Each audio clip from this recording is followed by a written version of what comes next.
Acast powers the world's best podcasts. Here's a show that we recommend. If you've ever dreamed of quitting your job to take your side hustle full-time, listen up. This is Nicaila Matthews-Okome, host of Side Hustle Pro, a podcast that helps you build and grow from passion project to profitable business. Every week, you'll hear from guests just like you who wanted to start a business on the side. If you can't run a side hustle, you can't run a business. They share real tips. And so I started connecting with all these people on LinkedIn, and I saw Target Supplier Diversity was having office hours. Real advice. Procrastination is the easiest form of resistance. And the actual strategies they use to turn their side hustle into their main hustle. Getting back in touch with your tangible cash and sitting down and learning to give your money a job, like it changes something. Check out Side Hustle Pro every week on your favorite podcast app and YouTube. Acast helps creators launch, grow, and monetize their podcasts everywhere. Acast.com. Did you know that passive fixed income ETFs only capture about 50% of the U.S. public bond market? But with JP Morgan Asset Management's active fixed income ETFs, we can help you capture 100% of the U.S. public bond market and explore twice as many opportunities. Visit jpmorgan.com/getactive to learn more. JP Morgan Asset Management is the brand name for the asset management business of JP Morgan Chase & Company and its affiliates worldwide. This communication is issued by JP Morgan Distribution Services Incorporated, member of FINRA. Are your ad campaigns lighting up the dashboard, but not the pipeline? That's bullspend, and marketers are calling it out in Dashboard Confessions. My boss asked for results, so I opened my dashboard for the only positive-sounding metric I had, impressions. Cut the bullspend. See revenue, not just reach. LinkedIn delivers the highest return on ad spend of major ad networks. Advertise on LinkedIn. Spend $250 on your first campaign and get a $250 credit. Go to linkedin.com/campaign. Terms and conditions apply.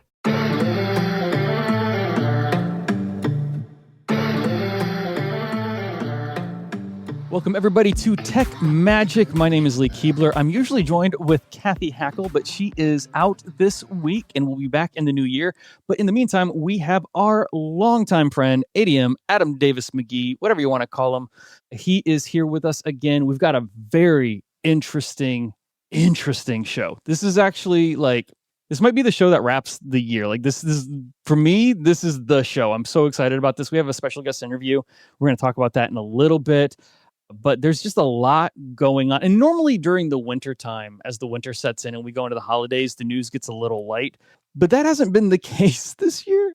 So this is going to be a very AI heavy driven show, but you're going to want to stay tuned for the entire thing. But first, Adam, welcome back to the show. Welcome to Tech Magic. How you been? What you been up to? Where you been? It's been a couple of episodes since we've talked to you.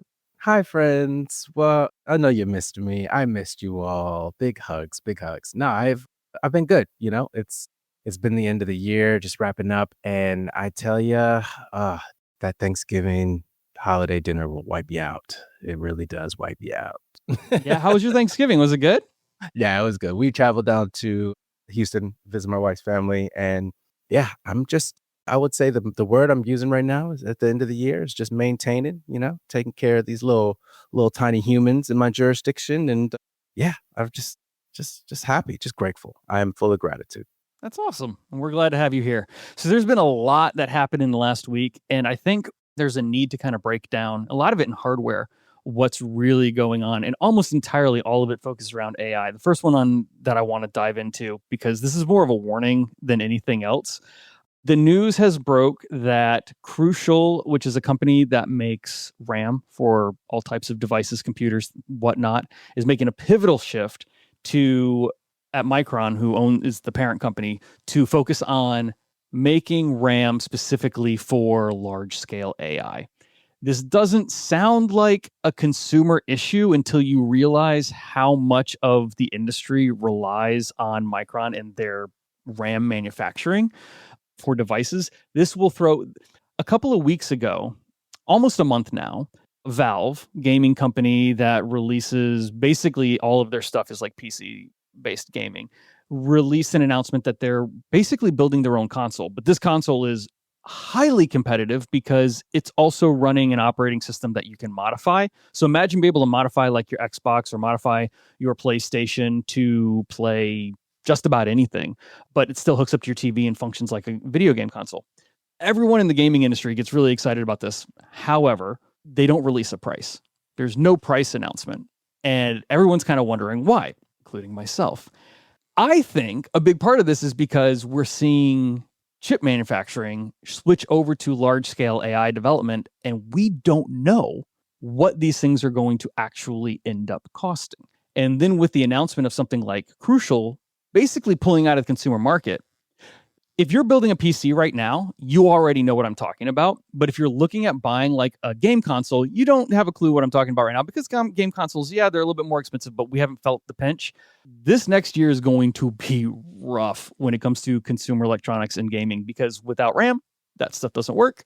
And we're looking at a massive market share of that. So I think actually what is happening is Valve's holding back until the dust settles so they know what it's actually going to cost to manufacture. Because I can't imagine had they announced the price to this and then RAM skyrockets. And if you don't believe me that RAM has already skyrocketed on this announcement, I love this new feature, even though it's a little questionable how like legitimate it is. But if you go to Amazon, they let you do a price history comparison now. And like in their Rufus AI thing that they don't really tout that much. I don't know if you've played with it or not. No. But just look up 32 gigabytes of RAM for a PC. And you're going to see it in like the $300-$400 range, which is wildly expensive right now. Click compare prices and look at what the price was literally in the $100 range a month ago. This is going to make for a very uncomfortable consumer electronics 2026. Interesting. Yeah. I mean, you do raise a good point there because I feel like the responsibility definitely for these companies should be to give the consumers a heads up versus leaving the consumers in the dark. So that's going to be CES. Are they going to be leaving consumers in the dark? Are they going to be letting them know? It's a good segue into like, I know Kathy's going to be at CES in January. I'm looking at being at CES in January, the Consumer Electronics Show. And I can't imagine that this is not the leading scary conversation if we don't know where RAM manufacturing is coming from. And this is a massive blow. So if you're like on the fence of, am I going to buy that Switch 2? Oh, maybe I'll wait until after Christmas. Or am I going to buy that new PlayStation? Maybe I'm going to wait until after Christmas. Do what your budget allows. But if your budget does allow it, now might be the time. This is wrapping up to be kind of a crazy moment. Yeah, that's wild. Yeah. A lot of stuff still happening in hardware, especially in the wearables side of things. You were an early adopter of the Meta Ray-Bans. Mm-hmm. Yeah. And you still use them, right? I do. Yeah. Do you find them as useful as you thought you were going to? Well, there's a few dips. I mean, once they added the AI feature, they kind of came back for me. I think initially the, first person POV capture was really dope. And the Bluetooth, like kind of just, being able to take my phone calls on my glasses was convenient. But for a while there, the use case kind of dipped for me personally. But the added AI feature is making the smart glasses smart again. Well, you might be in luck. Every time I kind of like turn around, Meta seems to announce something in this mixed reality space, and it just keeps changing and keeps transforming. So Meta is delaying some mixed reality glasses for the first time, but I think it is to shift some gears. There's a lot happening in these glasses space. Yeah.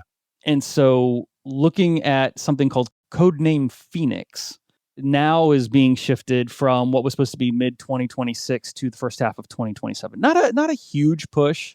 Also not, I think, surprising because it seemed a little, while this is like their mixed reality approach, and this is not the Meta Ray-Bans with like display. I definitely still want to check those out. I plan on checking those out before Christmas just to like look into them for a bunch of reasons. Mm-hmm. But we did get, I think 2 Meta Connects ago, we saw that big, like, here's our mixed reality glasses. They're a long ways away. The current pair, just cost $10,000 to like even manufacture. I thought it was still further away than it was. Looks like we were probably right on that. We'll know. I think they'll at least announce in 2026 what Codename Phoenix is, and then we'll get that push into 2027 for the release. We'll see. It is something that maybe shows the hand of Meta a little bit. Meta's a little behind the ball. Interesting. Okay. You don't think they're leading the charge even with this announcement? Because I mean, this is the signal that, hey, we're not just going to be good. We're going to create a product that's going to be, great. Like that to me is what the signal is with this announcement. You don't think so? I think Meta has an issue where they've got a lot of money and they invested a lot of their money into a bunch of different areas, and they're trying to see what lands. And I don't think 5 years ago, heck, 3 years ago, they were fully understanding how big the AI market would shift to, right? I mean, if you think about it, OpenAI just celebrated 3 years. That's not that long ago. It's 2025. So that means in 2022, we weren't even having these conversations. And I don't know about the rest of the world, but 2022 doesn't sound like that long ago right now. So it's not been this huge amount of time. And back then, Meta was making, to the extent that they actually changed their company name, they were making these massive investments in the metaverse. We're also now finding out that Meta is planning some really deep cuts and shifting not the good what they were investing. Right. Not the good deep cuts. The bad deep cuts. Bad deep cuts. Not looking through your Spotify playlist for deep cuts. We're looking through your wallet for deep cuts here. Yeah.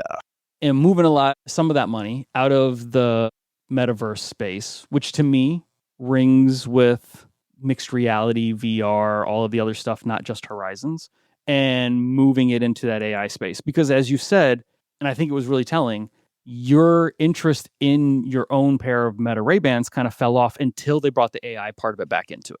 Yeah, no, that's a really good point. I think when you say that they're behind the eight ball a little bit, it's who are we talking about as their competition? And when we talk about the hardware arsenal that Meta's sitting on, where they can sort of, figure out how to tweak and refine, everything from the glasses to the Quest and that ecosystem, I still give them a bit of an advantage. And this particular announcement with the Phoenix being delayed to 2027, that is another 2 years. That is, a bit far, but, we know that like you take your time in this business and that can have some pretty, strong ROI in the long run. Yes, I agree. But I do think that there have been some sleeper companies in all of this. A couple of episodes ago, I made a really wild, bold announcement that people told me I was crazy on. And I said, I think Google wins this whole like AI war, this whole race war for AI. I can definitely get behind that. Idea back then, and I still hold firm to it, is a lot of these AI companies, whether we're talking about OpenAI with ChatGPT or, any of the other ones, including Meta's Llama and all of that, they've got an issue where they're enveloping non-user generated content. They're actually starting to envelop their own AI generated content and can't really tell the difference when that happens, which seems logical, like it would actually dilute the quality of output, which is already not that high. So as we see these large, massive AI companies kind of come back and say, we need more money for more processing power, we need more servers, we need to build blah, blah, blah, blah, blah. I need billions. I mean, we're getting really too comfortable with this, with the term billions of dollars, which is just wild to me that we don't consider that real money anymore. Right. Without significant leaps forward. And I do mean that, right? Like we watch where these companies say they want to go and how much it'll take to get there, but the money to the output, to me, quality-wise, isn't balancing. And I'm not even seeing a huge quality output from a lot of these generative AI companies reaching something that is truly useful even. It works well with code, right? Like stuff that it was born in, I think it does. I was actually having this conversation with my neighbor the other day where he's really bullish on the future of AI. And I totally understand as a developer, and I think he's 100% right, that from a code standpoint, AI is amazing. Yeah. We're also seeing it from a perspective of you have a machine generating something that it truly understands at its core because it's what it's made of, right? But the second that you have it trying to interpret art, and this is going to lead us into a conversation about really what we're talking about today, it starts to struggle. And for whatever reason, and I think it is for these companies wanting that familiarity of human output, right? Like, not if we only have AI tools that developers use, that's not a large enough of a population to justify the investment in infrastructure. Sure. So we have a lot of these companies saying, well, we need it to do all of the things the internet does because we want all of the people in the internet to use it so we can justify existing. And honestly, I think that's what Google does really well. Google's masters at that. And I will say this, Meta does have finite time to make sure that they could remain in the race. And this race is getting tight. You are correct in that regard. Yeah. Meta does still have some unique advantages with their hardware and software infrastructure and that ability to crank out billions and, have the money to play in the game. They do. And I think that they're really up there. I consider the race right now to be between Google and Meta. I don't consider the race to be between Google and OpenAI. I think OpenAI is in a lot of trouble, but the numbers haven't shown it yet. It's reading tea leaves at this point, but I just don't see how OpenAI pulls it out, even though they're the most recognizable name currently.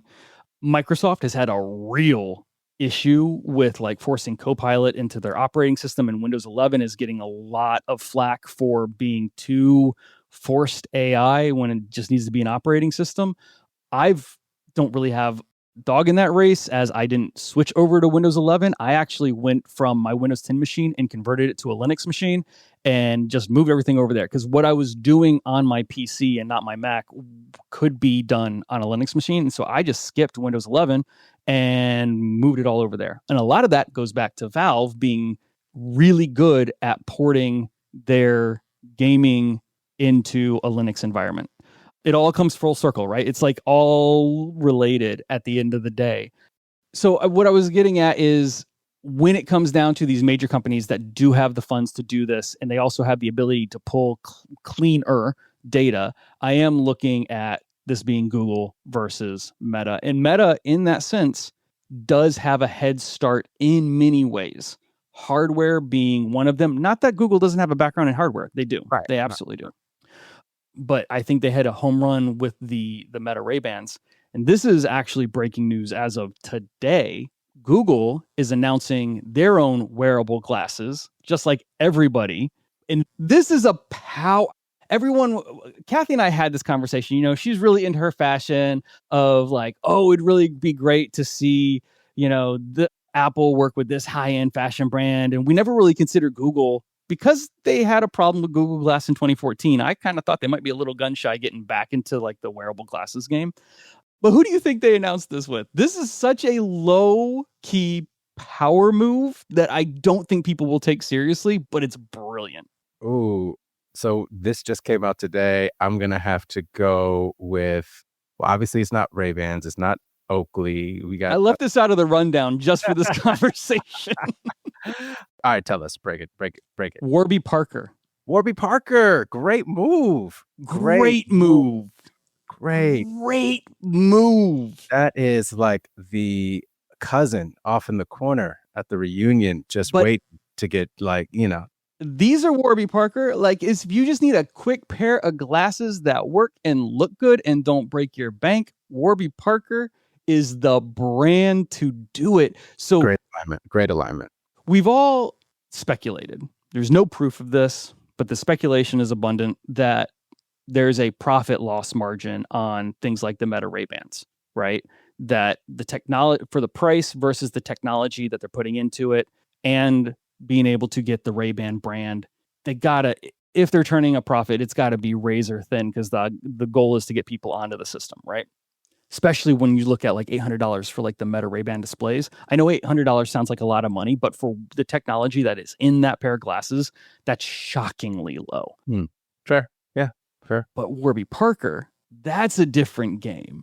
I'm really excited about that announcement. And that's what I think kind of goes and puts them one notch closer to being like the leader of this space. Yeah. So you got Apple, who's already signed a deal to utilize Gemini to empower Siri. So now Google is going into Apple. They need to make some wearables. So they go to Warby Parker, who's got one of the largest distribution networks in the world, at least in the Western world, for affordable prescription glasses, sunglasses, even non-prescription glasses. Yeah. They got stores everywhere. Yeah. Right? Great name. It's Great. such a move.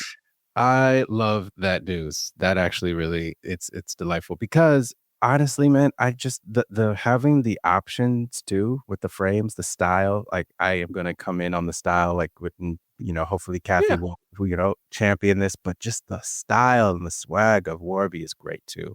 No shade against Ray-Ban, but I love the options that we get with Warby, and I love that announcement. I love that partnership. Yeah, I'm not alone here. And I wish Kathy was on the show because this would have been one of my famous, I told you so's, I called it. I'm not alone. Jeffrey Hinton, who's well received as the godfather of AI. Yes. He actually came out this week and said he thinks Google will overtake OpenAI. Yeah. He must listen to the podcast. That's all I can come up with. It has nothing to do with his previous tenure at said company.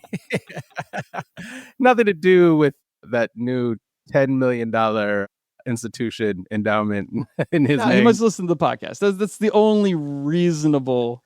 Yeah, that's what it is. No, it's good news. I mean, he's a great name to listen to in this industry if you don't know who he is. And I would definitely trust it. And I guess, with one of the things that came out of here is also just piggybacking off of what you're just kind of describing with Google's advantage is it's not just about the glasses or what have you. It's they're really talking about the chips and the data centers and the global scale of what Google's taking off and how OpenAI doesn't have that kind of backbone, right? Or like some of these sleeper kind of the folks that are coming in under the wings of the Googles and the Metas, they don't have that kind of wherewithal to flex yet. But very, very promising cosign right there from Mr. Hinton. It is interesting because they OpenAI really desperately needs to come up with what their hardware solution is outside of partnerships with NVIDIA so they can become more powerful, right? I just don't know. I feel like it's too late for them to have a fair partnership with a hardware manufacturer, like someone who is in that space and can make that hardware where it's almost like they're so overvalued or over-evaluated that the ability for them to, when they could have partnered with a Google and become that backbone, because this is what they were trying to do with Microsoft, right? Like they were trying to become the backbone for Microsoft. And then they saw the shiny Apple and they tried to become the backbone for Apple. And there was all of these things 2 years ago happening in the background that, oh, this totally makes sense. They're going to build the engine that then all of these big tech companies are going to be able to leverage. And then those tech companies went out and just built it themselves. And I don't know where that leaves OpenAI. It's really, really interesting right now. And to switch gears a little bit, but OpenAI was kind of the first language that tried to push creativity through an AI platform, which I'm actually not a fan of. But that has kind of spiraled and gotten out of control. And then a lot of news broke over the last couple of weeks about AI music, which is a little bit closer to your field, my field, where we come from. You were the first person years ago to put me onto AI generated music with Udio. I remember when you called me and you were like, have you heard of this company Udio? I'm like, what the heck is a Udio? I don't know what this is. And this is before Sora was making video content and all this other stuff. This was just oh, this thing's making instrumental tracks. It's kind of got a virtual voice to it. Yeah. I mean, it's what was that 2 years ago? It was a couple years ago. Yeah. How time flies and how charts, how songs can chart now. Wow. Yeah. I mean, do you where do you want to start with this? Do you want to start with the time, or do you want to start with Well, let's break it down a little bit. Okay, so there's two major platforms, and this is really interesting. As of a couple of days ago, one of those, there is definitely a leader in all these platforms. Suno is the leader. Actually, the audio quality output of Suno is superior to many of the other competitors. Obviously, there's a ton of questions of how are they scraping their data. Their website says things like this is ethically scraped, but there's no actual like proof point into any of this. So Sure. you kind of take it for what the text is worth on the screen until other information is out, put out there. I'm not saying that it isn't ethically sourced. It just says it on the screen, but I don't know to what extent or how that actually works. It's kind of a black box and all that. But then this week, a bunch of smaller AI audio generative tools, one particularly OpenBeat AI, which is a really cool use case. I will give them that. You can hum a melody into their system and it will generate, based on what genre you tell it, a melody off of that is just you going doot, doot, doot, doot, doot, doot, doot, right? And it'll actually spit out that melody with an instrument of your, I guess, description and genre and things like that. And it works really well. But people were wondering, okay, where did this come from? And two, how is it sounding so good? And after they kind of like pulled back the curtain on this, they find a Suno API, right? Where there's nothing wrong with that. It probably should have been disclosed that was how this was all happening. But it does show like Suno having a commercial viability by creating other like tools that have very specific music generative properties, empowering the creator. And that is the and I love that you mentioned OpenBeat, and I'm a big fan of Beethoven, because these are some of the platforms I can at least say for Beethoven, music generators, AI music generators that are using and working with artists, license, catalog, like very legal means and collaborations and partnerships, and making it a point to do so. Mm-hmm. You get a lot of fluff with platforms saying that they're doing that, and you got to do your research. And even 99.9%, it might never be, fully organic. But Beethoven is one of the ones that I'm a big fan of as well. But the conversation of I think the human reception, like the fan reception, I think is where you and I were kind of peeling some of the layers back. Because whether you're making music, with these tools or not, you're humming or you're whatever, you're doing a school project or you're trying to get on the charts. It's like, where do we now as a society start to adopt these generative, songs? Well, I know from a music producer standpoint, and I've talked about this a little bit in the past, I don't really see an issue with utilizing an AI generative tool to make music samples that I then take and turn into music production. This solves a big old 20-year question mark, 30-year question mark on when you sample music, especially into pop music or hip hop music. You have to go get that sample license cleared, and that can cost you half of your royalties. Yeah, all of this type of stuff that's been going on. And not that it shouldn't, right? Like I understand the artist who made the original recording, who owns the master, should be paid. I'm not arguing that, but this does kind of help you create music that you can then modify into your own music. Now, this is from a very loose understanding of what the Library of Congress for the United States has said is what is required, a human intervention for it to claim a copyright. Mm-hmm. And that from my understanding, a purely AI generated piece of music is not open to copyright. So what happens when a piece of AI generated music gets onto Spotify and gets a lot of streams, or actually charts on Billboard, or gets a bajillion downloads? And this is all things that are currently happening right now. Yeah. Average listener might not be paying close attention to the music industry, but there's a massive issue with Spotify having a lot of AI generated music, raking up a lot of streams. Who's getting paid for that? Like, where does that stream money go? Is that copyrighted material? If it charts, what does that mean for AI generated music and the listener? Does the listener even know that they're listening to AI generated music? I don't know. Well, here's one too that'll bake your noodle. Do you even call them AI artists if it's a fully AI generated, piece at the hand of another human, but a human that is crafting this quote unquote artist, right? Right. Is that something that we differentiate, right? It's almost, you could obviously argue the Gorillas or like Gorillas or some of these other like artists that have been manufactured in certain ways.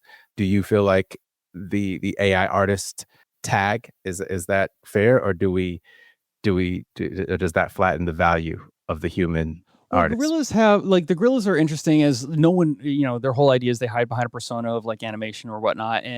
But they're still artists that are behind there making that music. I've been a long time proponent of saying AI doesn't create art, it generates content. I still stand behind that. Japan has a lot of art, what would be considered artists or personalities that are entirely fabricated, right? Like they're completely animated, they're completely digitally put together, but still behind someone was writing that music, someone was writing the lyrics for that. Now that it's a computer attempting to do all of those things, that is the real question of, is there now a difference between music that is content and music that is art? And is the human field the part that differentiates that? In today's interview, after this break, we're going to talk with Ryan McMahan, who owns the management company for an artist named Blanco Brown. I'm not going to get too deep into it. I'm going to let him explain it. But the short of it is that a country song charted, did really well, and it was entirely AI generated. And then because we don't know who owns to the what now, Blanco Brown went and covered the song. Not only covered the song, also this week released a derivative version, meaning he re-recorded the music and then rewrote the lyrics to make the lyrics better, which you typically need the permission of the artist to do that, right? Anybody, to break down the music industry a little bit, anyone can record a copywritten song. You just have to pay the royalty fee. That's already been put out. If I wanted to recreate the White Album of the Beatles, I actually could do that without their permission as long as I pay them. But if I want to rewrite the lyrics to one of their songs, heavily modify that song, that's called a derivative work, and I need to actually go get the Beatles' permission for that, or whoever owns that catalog, and good luck. That's probably not going to happen. Blanco Brown went for it, and we're going to hear all about that from Ryan McMahan when we get back after this break. This message is brought to you by Warner Brothers Discovery Advertising. And this is more than an ad. This is an invitation to be part of the stories the world can't stop watching, to connect with moments that dominate the conversation, to participate in culture, not just advertise around it. With the most sought-after IP, passionate audiences, and an advanced AI-powered foundation, WBD Advertising transforms attention into influence and impressions into outcomes. This is innovation.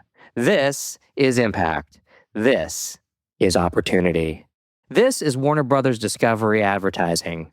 Visit advertising.wbd.com to learn more. Blowing ad budget on metrics that look great till the CFO sees them? That's bull spend. And marketers are calling it out in Dashboard Confessions. I remember telling my boss, it'll be good for the brand, when leads were slow. Yeah, it wasn't. Cut the bull spend. LinkedIn lets you target by company, job title, and more. Advertise on LinkedIn. Spend $250 on your first campaign and get a $250 credit. Go to linkedin.com/campaign. Terms and conditions apply. Howdy, howdy, ho, and welcome to Fantasy Fan Fellas. I'm Hayden, producer of the Fantasy Fangirls podcast and your resident lover of all things Sanderson. And I'm Steven, your bookish internet goofball, but you can call me the Smash Daddy. And we are currently deep diving Brandon Sanderson's fantasy epic, Mistborn. But here's the catch. Steven here has not read Mistborn before. That's right, hey. So each week, you'll get my unfiltered, raw reactions to every single chapter. And along the way, we'll do character deep dives, magic explainers, and Steven will even try to guess what's next. Spoiler alert, he'll be wrong. Newsflash, I'm never wrong. Episodes come out every Wednesday, and you can find Fantasy Fan Fellas wherever you get your podcasts. Business is booming, but you know what really helped? Xero, the accounting platform for small businesses. I used to think unpaid bills were just part of it. Ugh. But batch payments? Wow. Automated accounts payable? Even better. All in one place. That's a big one. And I can keep track from my phone while I get the job done. No bills in sight. What a life. Do right by yourself and your business and search Xero for your free trial. Conditions apply.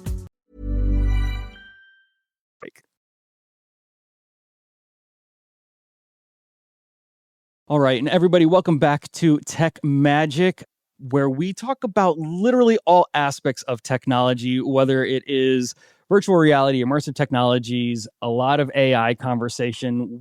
You know me, my background with music. I've talked about the music and AI argument probably every episode for the last couple of months here. And we are really lucky to have a guest here, interview Ryan McMahan out of Nashville, Tennessee.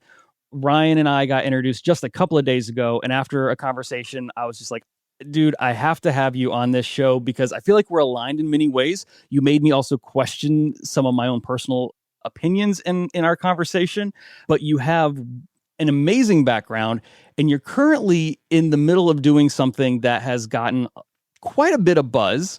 We'll get into that. But first, Ryan, thank you for coming on the show. Everyone, just take a moment, introduce yourself, give a little bit of your background, tell people who you are. Yeah, my name is Ryan McMahan. I grew up in this very, very, very small town in Iowa. So, from town of about 1,000 people. So to be, big city, big change was kind of been my life, through the course of time. I worked in the corporate world for a while, more of executive management, left everything to start a band, was a professional artist tour of the United States. And after that kind of ended, just started trying to help artists. And then from there, it kind of ended up started doing management. And from there, started getting bigger and bigger. And it's where I have my own company now. And I'm able to help quite a few different people at this point. So, but that's kind of my background. We're mainly based here out of Nashville, Tennessee, but we do a lot of work out of Atlanta, LA, New York. Right. Yeah. People all over. So, yeah, and I'm sure we have a lot of mutual friends. I lived in Nashville for 15 years. So I'm right there with you. I know the grind that's out there, especially from like the singer-songwriter, music producer side of things. And the big old question mark that I hear from a lot of my friends down in Nashville or my friends down in Los Angeles is, I'm a songwriter or I'm a performer. There's a lot of questions about where AI is coming into play. We're seeing a new music generation AI tool pop up weekly at this point. Yeah. And no one knows where the data is coming from. No one knows where the data is going. The music does sound impressive. And even most recently, we saw coming out of Nashville, home of country music. That's definitely, there's a lot of music that comes out of Nashville, but country music is still kind of king when it comes to Nashville, Tennessee. And we saw an AI country music actually chart on the Billboard. That raised a lot of eyebrows, got a lot of questions going. And then you kind of had some thoughts on it, and you're representing an artist, Blanco Brown. So give for those who might not know Blanco a little bit of context of his music, your management with him, what's going on there. Yeah, so Blanco is kind of brought the different style of the country music. He's kind of the guy that brought the 808s and some of the R&B and hip hop influence into country back in 2019. He did a song that went viral on TikTok called "The Get Up." It became basically I think as far as I remember, it's the first song that kind of went global country wise. Just because you get on social media plus the streaming services, you're not limited to terrestrial radio, where most country music here in Nashville, they'd like to push through the radio station. And that's a fully certified song now. I'm looking at the Wikipedia now, and it's like 5 times platinum. It's there, right? Like that was a big hit. Yeah, across the globe, I think it's at 15 times platinum. Of course, different countries have different platinum status, levels and stuff. But that's kind of where it's at this point. And that song put him in the Country Music Hall of Fame as far as having a permanent display there. Just everything. And then the next song, of course, blew up and stuff. And that was all, kind of during COVID. And he had a bad accident. He was hit head on by a drunk driver during that time. He was on his motorcycle. The drunk driver was in a truck on the way to the hospital. And it was, to be on top of the world, to fight for your life and being told you'd never walk again is quite a bit of a different thing. So, wow. But through a lot of stuff, it was, this is kind of why I rep him too. It's like, within 9 months of being told he'd probably never walk again, he was opening up for Luke Combs and walked out on stage with a cane, had a microphone taped to his hand so he couldn't drop because of the nerve damage and stuff that he had, fell down during the show. He was that determined to be able to make it. So it's just, that's just kind of one of the things. He has a determination. He doesn't really let the circumstances come against him. And that's part of the reason why, against this whole AI thing that's going on right now, he's one of the perfect people to kind of fight against it because he doesn't really care about what comes against him. He's going to take it on, and he's going to take it head on. So he's not when it goes to fight or flight, it's not flight. He's going to fight. And so that's really kind of where it is. So there's a song, it's called Walk My Walk, came out. It was Breaking Rust. Can't remember what the AI's name was. and got tons and tons of press. The sad thing about it, though, is it got tons of press because it was most downloaded, and that's a pretty easy trick. I mean, I could spend a few $1,000s and become most downloaded, and hit Billboard charts. Now, let's clarify really quickly and take a step back to the listeners. This is an entirely AI-generated song that you're talking about here. Yes. Yeah. 100% AI generated. Is that Suno, Udio? Do we know what platform generated that?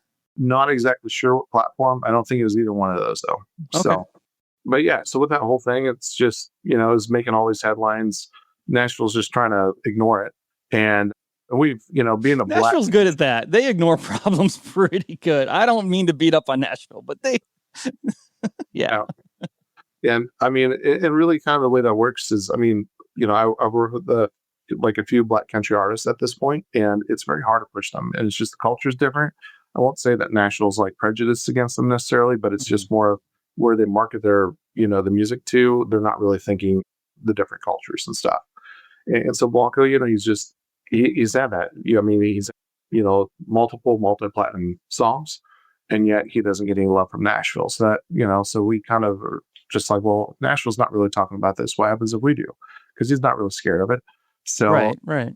So we decided, so he became the first significant artist in history to actually do a cover of an AI song. And so we covered the song that everybody's scared of and everybody's, kind of talking about on the red carpet stuff during Save May Week, and put the cover out. But our main reason to put it out was basically to show everybody that there's difference between the human element and everybody's like, we can't tell the difference. And a lot of people can't, but when you put them side by side, you definitely can. I can tell the difference. I mean, if you listen to the lyrics, I feel like you can always tell the difference. Oh, yeah. And if you listen to the inflections, the vocals, and the musicianship, I mean, one has like a spirit behind it, just has mojo. The other one just feels sterile, more clinical. But so we decided to do that. Then later on, TMZ ran with it. Then Associated Press did a big, huge piece on kind of what was going on that side. Today, actually, at midnight, we did a derivative of the song. So it's his trailer trap version. So we obviously... So help our audience understand the difference between, you're talking about a cover and a derivative here. Assume that our audience doesn't have the music background that we've got, and let's break it down for them a little bit.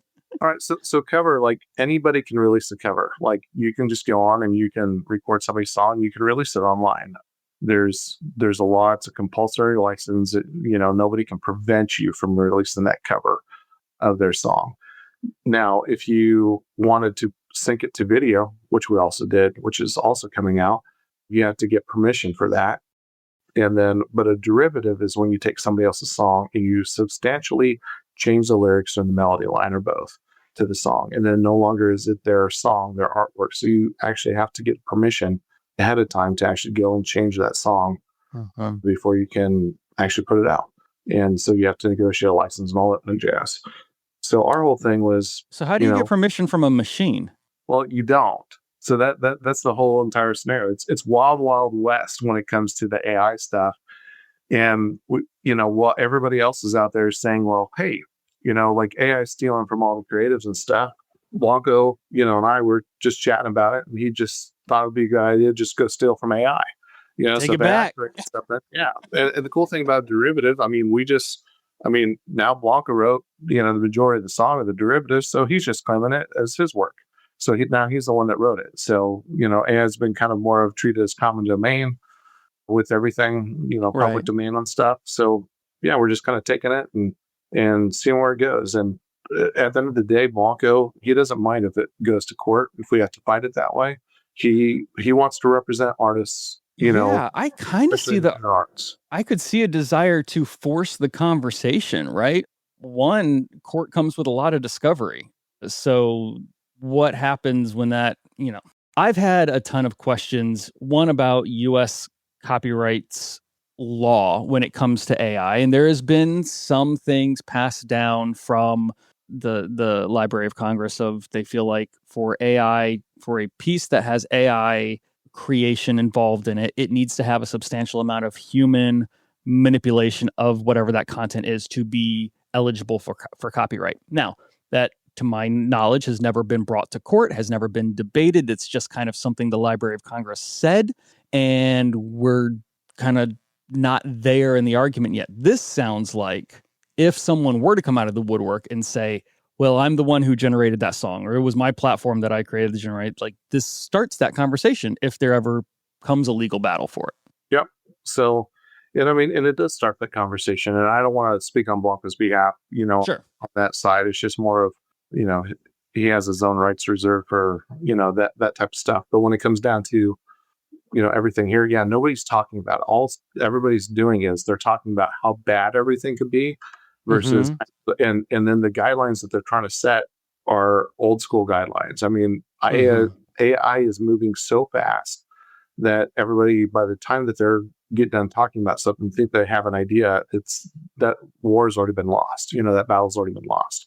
Right. So it's really about getting ahead of some of this and trying to figure out what it is, trying to show people that it's not necessarily awful, that it has positives to it too. I think the whole music industry has been so scared of it that's going to take everybody's job that, that they're just worried that the world's going to end, as they know it.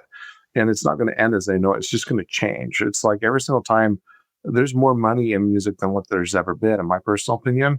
It's just where you collect it from is different. There used to be just a handful of sources. Now there's, dozens and dozens and dozens of sources that you have to find your money from. So if you're good at knowing what all those are, but if you just expect a label deal and a publishing deal to make you rich, then it's not going to happen, where there's just so many other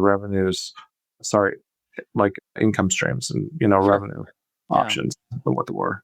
So this is an interesting conversation because out of one side, I hear you saying we're kind of pushing back on the AI conversation. We're taking back from the ghost in the shell that took from us. Totally awesome Robin Hood moment. Like, I'm down for it. Let's go. Let's have that legal conversation. Someone send a cease and desist so we at least know where things are coming from. I get that. That's cool. But then you are also talking very positively, like there's a bright future with generative AI. I'm very interested, and I'm sure the listeners are as well, of that take, because those two rarely coalesce from the same person. And I think that, everybody has been so worried about it that they're refusing to look at the positives. They feel that you have to be either one ditch or the other. And the road is actually in the middle. So with this, one of the things I believe that AI, it's just speeding up the point from A to B. So here in Nashville, we're definitely a publishing town, songwriter town. Yep. There's people in this town that are trying to write 4, 5, 6, 7 hits a day sometimes, and people aren't machines.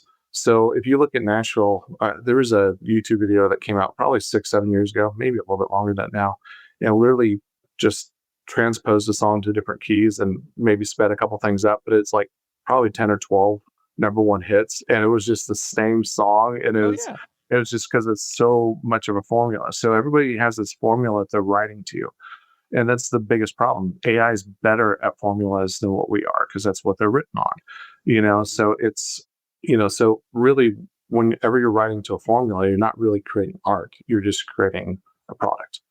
And, so what my concept is with it, and Blanco shares some of the statement, and again, I don't want to talk for him on it, but, it's like a thesaurus. It's like before the thesaurus, we had easy access to them on our phone. It's like, oh, crap, what do I want to use for word instead of run? And you just be able to go through it. So now we just have all these accesses to different things that we didn't before.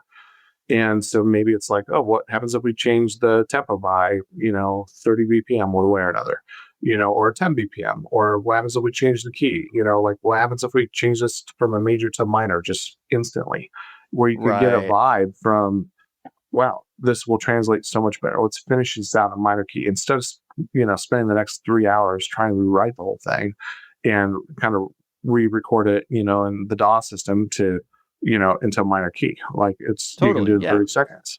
Yeah, so, you can get a bunch of iterations of it fast. So I guess my thing is, like, if it gets us from point A to point B faster, then maybe it allows people to be more, artistically minded again. Here, and I'm not a country fan, by the way. I don't mind saying that either. Everybody here in Nashville pretty well knows I hate country. That's part of the reason why I've been good at it, because if a song resonates with me, it must mean it's pretty good. But we call it vanilla row half the time because that's kind of what they write. It's just the same thing. It's just the easy peasy stuff down here. And there's very few that try to write, a song of the decade. something that's going to be substantial. You know, everything has moved in music, especially with the DSPs. And this isn't just country, but it's about how, you know, you got to put something out every 28 days or every 6 weeks, you know, and that's such a rate, especially when you're recording and everything else. But the problem is when you're doing that, you're going for latest, greatest. So it's like kind of the coolest ear candy. This is the coolest thing now versus the biggest, best, you know, like I agree. Like the new Apple iWatch. I don't own one, but I mean, it's probably the latest, greatest in technology with some extent, but a Rolex will still kick its ass. So, and it will retain its value a lot longer too. Yeah, and probably go up in value. And so that's the whole thing is with the biggest, best. It's like everybody, but that's real art. Real art takes that space. It doesn't always get caught. You know, people don't always notice it right away. But the whole thing is when it's real art, you could go back and find it 8-10 years down the road and like, holy crap, this is amazing. You know, where a lot of music right now, it's like it's fit for the next season, you know, like by the time we get to summer, whatever that you just heard is nobody's going to listen to it again.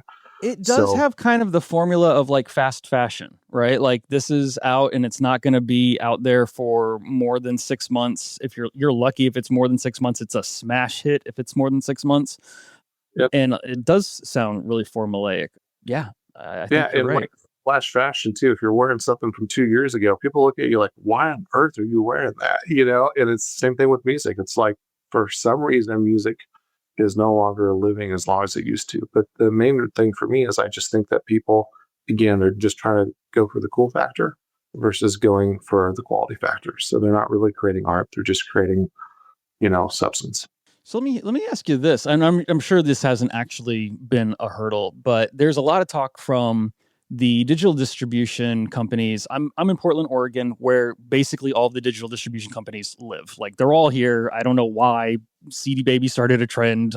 DistroKid's here. Like there are just so many companies here that do digital distribution, and they're trying to work with the DSPs, with like Spotify and Apple Music, of knowing when something is AI generated and trying to keep AI generated music out of the pipeline. And I get that because a lot of it is creating, for our listeners, a lot of that AI generated music is literally there to create a massive amount of data that sits on their servers and gets like micro plays, but it kind of really does screw up the data transfer of it all, because there very much is a borderline pyramid scheme to the music industry where it's a reverse funnel where the money goes. And that massive amount of data throws that off. When you distribute something that's a derivative work or based on, because my understanding is when Blanco Brown covered the song, he also rewrote the lyrics, or he is in the process of rewriting lyrics, but it's like the music that's in the background. Yeah. So the derivative is when we rewrote the lyrics. The derivative came out today. The cover, when that came out, I think it was last week now. No, 2 weeks ago now. That one was verbatim lyric and melody wise. Okay. So when you distribute the derivative, do you have to mark that as AI? No, I mean, because we didn't use any AI in it at all. So you went full, redid the orchestration, you did the composition. Oh, okay. So we did too. So the cover was done with all humans, like even all the way down to, we didn't even mix it in the box. I mean, it was mixed on by Joe Wanasak on an SSL, you know, so it was actually, and it was a real studio that was booked out with real session musicians that went and played all the instruments and everything. So that's, I mean, we went full. I think there's like 9-10 humans that were involved in that.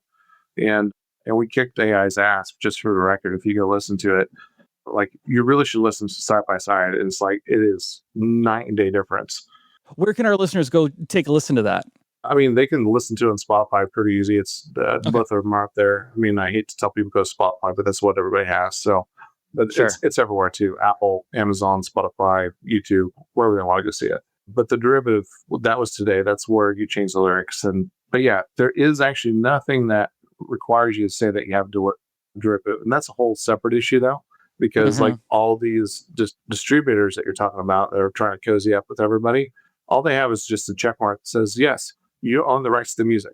So I can take your song, like let's say you made a hit song and you showed it to me, and then you sent it to us, like, man, send it to me. I just want to listen to it a little bit longer. And I could put it up and say I own the rights to it, you know, and I could put it up under my own name And because there's no checks to see that I actually own the rights, they're just taking my word that I own the rights, because I signed some little form. And then now you have to go fight with me, because there's nothing to actually prove it. So that's kind of where we're at anyway. It's like, it's a derivative. Yeah. We technically, if a person would have written it, we would have had to go get permission to put it out. And it would have been probably pretty difficult. It definitely would have been that fast of a turnaround. And to date, there's not been like a cease and desist or anything. You don't know where any of this has come from. It's just been, it is what it is. Yeah, I mean, it just came out today, so we'll see. I mean, we'll see if we get a cease and desist. I mean, you never know. But it's just, but somebody has to talk about it, because the other thing with this too, why we are pushing this and why Blanco is like the perfect artist. He believes in this. Being overlooked as an artist, especially in the country, he knows how it feels. Yeah. And right now he is independent. We left BMG the week before. He was officially released from BMG the week before the CMAs. And that's also like with part of the narrative right now, it's part of the intentionality behind it. Do you know how hard it is for an independent artist to make it, let alone without AI? And then now that AI is here, the amount of music that's out there, now they're trying to compete against that. And then you have Warner and you have Universal that are cutting their deals, and then probably soon to follow Sony. And, all these and as of today, we don't really know what Warner has going forward with Netflix. There's a lot of conversation about that because that acquisition is now in the wind and something's happening. So who knows? But when you start to look at all those things and how they kind of combine together, really where you sort of, run into everything is like nobody is really representing the artists individually. So what's gone on is somebody went and made a deal with Suno, but all they're doing is, what was best for their shareholders at the end of the day. They say it's what's best for the artist, but if it was what's best for the artist, then they obviously don't care about the bottom line, because the artist would be making bank off of it and they would not. If it was best for the artist, there'd be attribution systems put in place so you'd know where music was generated from. That's not going to happen. I don't think we're going to see that happen ever. But I know that there's people who are fighting for that, and it's a good fight, but I don't think that's ever going to happen. Yeah, well, I mean, it's possible to happen, but really what it comes down to is nobody knows what's going to happen. Right. And all we know right now is the only people that are representing artists, and that's why Blanco wanted to come forward and use his platform to be able to do this. And myself, and we have a team around him that's supporting him, is because somebody needs to be the voice actually for the artist. Like in all these discussions, it's Warner, it's Universal, and Suno, but there is no artists that are actually at the discussion that's sitting at the table with all these people. So that's kind of what we're doing. Okay. And, so we're making a trip, to DC here in January and have a lot of discussions coming up with other people in LA and New York. And, but somebody has to speak for the artists. And because otherwise, the labels are speaking on their behalf, but the labels are speaking on their own personal behalf, not necessarily all their artists' behalf. So we're just trying to do something, because there's a lot more independent artists out there. And most of them just don't have a large platform, and they don't have the ability to get press. They don't have the ability to walk into a room. They don't have the ability just to, need to go fly to DC for a week and rent hotels for a whole week. That'll break them. It doesn't break us, Right. We can go do that. And we can represent as an independent artist. And that's what Blanco wants to do. Like he's tired of art, like real art being looked over. So where can our listeners watch this unfold, or actually go support your artists and check out what's happening, keep up to date with what's going on? I mean, that's honestly probably just follow Blanco. And the easiest way to follow Blanco, I mean, everybody can go to Instagram and the DSPs and stuff, but if they really want to follow what we're doing, I mean, Instagram is probably the number one that he uses. Instagram isn't huge because he hasn't tried to spunk it, it's just real followers and stuff. But also just follow on Google search. If you, keep checking in on Blanco and reading articles, sharing those articles, I mean, there's a lot more press about to hit. I know he had a big, huge interview today. He has a bunch of stuff coming out over these next several weeks, and it's just going to be just more and more and more. So the simplest way is just kind of read the news, follow what he's doing, and that will give you kind of a narrative of what we're doing. I just went and followed Blanco Brown on Instagram. for those who are going to try and do the same, because this is such an interesting story. BlancoBrown on Instagram, all one word. That seems to be where this will be going. All right, Ryan, thank you so much for taking the time. This is such an incredible story. I know I'm going to be talking about this story and giving updates as time progresses. Good luck with everything. I'm going to go check out the derivative song today for those who are listening to this, because we pre-record this. It'll be next week when this goes live. It'll been out for a couple of days, so hopefully you've already found it. But yeah, Ryan, thank you again for joining us. We'll be back in a few moments with a little bit more tech magic. All right, special thanks to Ryan McMahan for joining us on Tech Magic. I'd have really been looking forward to getting that interview. I wanted to get that interview squeezed in before the end of the year while all of this is bubbling and percolating and the questions are being asked. The fact that they're taking this question to DC, like, this is the thing to me that people who are really passionate about this industry and protecting themselves as artists actually need to do, right? Force the conversation, because the conversation's not going to force itself until somebody thinks that they can take money from the artist. When the artist starts taking money away from the machine, now we have a really interesting paradigm shift. This is really interesting. And I'm really kind of hoping that we see something in the film movie writing space kind of bring up this same question. It's amazing to me that it's actually music that's forcing the conversation, but it's got to start somewhere. Yeah, absolutely.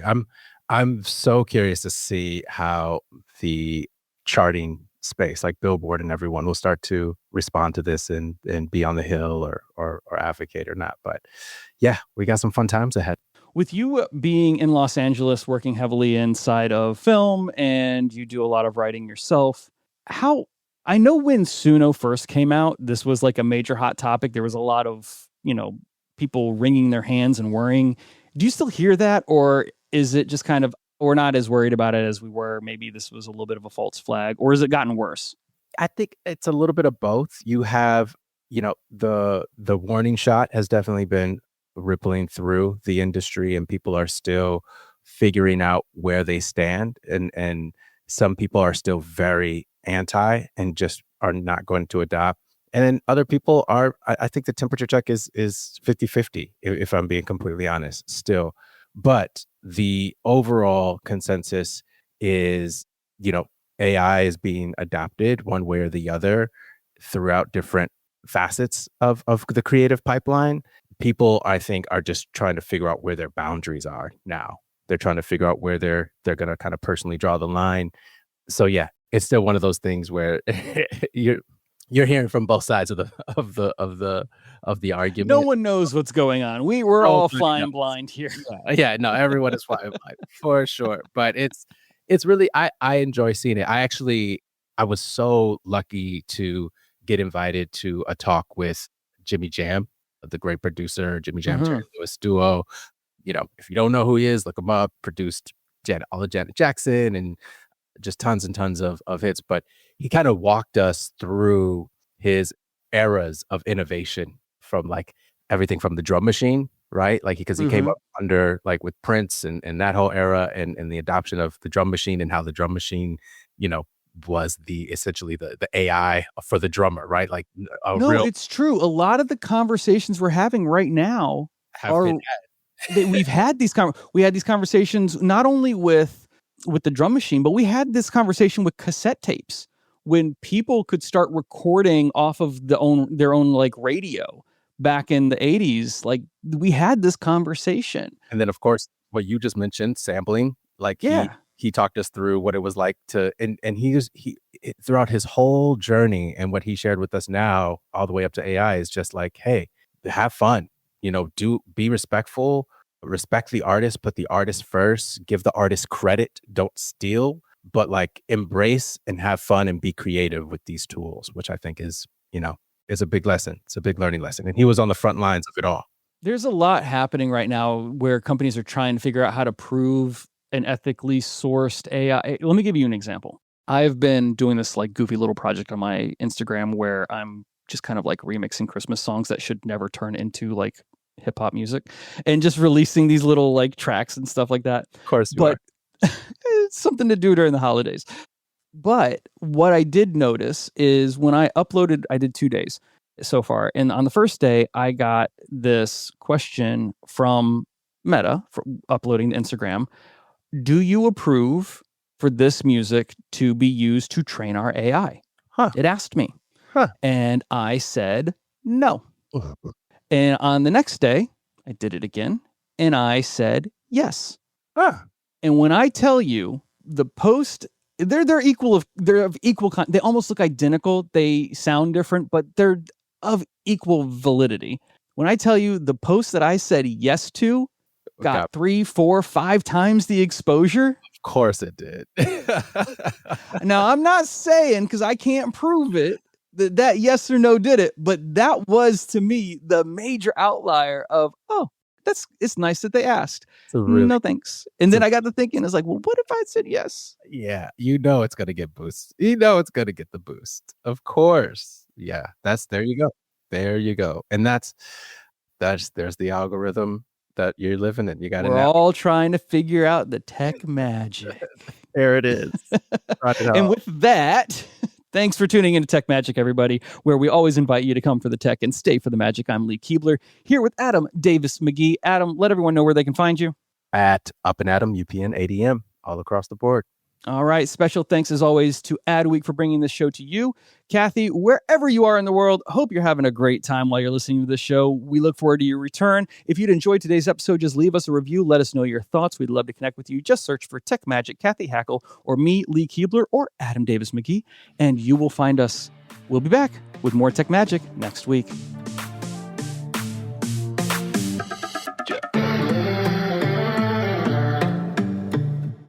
Are your ad campaigns lighting up the dashboard, but not the pipeline? That's bullspend, and marketers are calling it out in Dashboard Confessions. My boss asked for results, so I opened my dashboard for the only positive-sounding metric I had: impressions. Cut the bullspend. See revenue, not just reach. LinkedIn delivers the highest return on ad spend of major ad networks. Advertise on LinkedIn. Spend $250 on your first campaign and get a $250 credit. Go to linkedin.com/campaign. Terms and conditions apply. Business is booming. But you know what really helped? Xero, the accounting platform for small businesses. I used to think spreadsheets were just part of it. Ugh. But real-time cash flow? Wow. Invoices that chase themselves? Even better. Books that automate? That's a big one. And I can keep track from my phone while I get the job done. No spreadsheet in sight. What a life. Do right by yourself and your business and search Xero for your free trial. Conditions apply. Ryan Reynolds here from Mint Mobile with a message for everyone paying big wireless way too much. Please, for the love of everything good in this world, stop. With Mint, you can get premium wireless for just $15 a month. Of course, if you enjoy overpaying, no judgments, but that's weird. Okay, one judgment. Anyway, give it a try at mintmobile.com/switch. Upfront payment of $45 for 3-month plan, equivalent to $15 per month required. Intro rate first 3 months only, then full price plan options available. Taxes and fees extra. See full terms at mintmobile.com.